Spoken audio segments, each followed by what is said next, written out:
Баршаға қайырлы күн достар, менің арнама қош келдіңіздер. Менің есімім Айгерім. Бүгін сіздерге өте қарапайым әрі оңай салаттың жасалу жолын көрсететін боламын. Видеоны көрмес бұрын менің арнама тіркеліп алуды ұмытпаңыз. Ең алдымен өзіме қажетті заттардың барлығын суға қайнатып пісіріп алдым. Қажетті заттардың барлығын дәл осы видеодағыдай үкіштен өткізіп аламыз.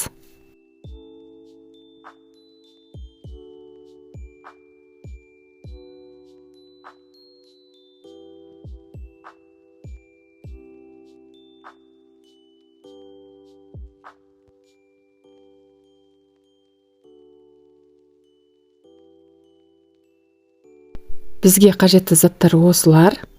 Және қайнатылған тауықтың төс етін қоссаңыздар да болады.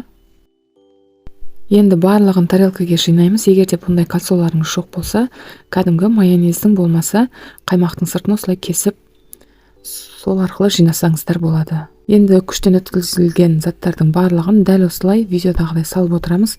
Әр салған сайын көз мөлшермен майонезді жағып отырамыз. Осылай жинап жатқан кезде қасықпен сәл қаттырақ басу керек. Қазір мына сыртындағы затын алған кезде шашылып кетуі мүмкін.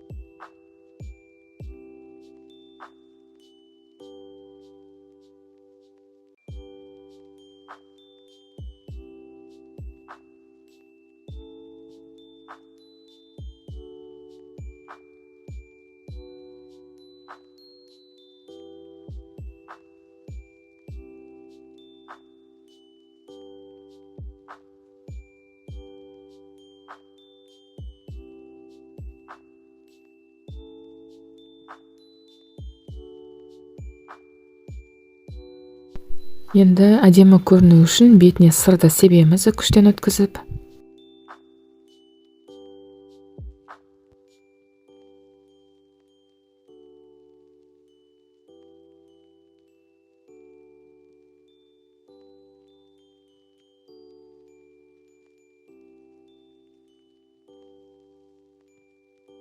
Барлығын жайғастырып болған соң, енді ыдысын жайлап аламыз. Салат дайын. Бетіне осылай майонезді сеуіп жіберсеңіздер де болады, әсемдік үшін. Және укроптарыңыз болса, укроппен де безендірсеңіздер де болады, әдемі шығады.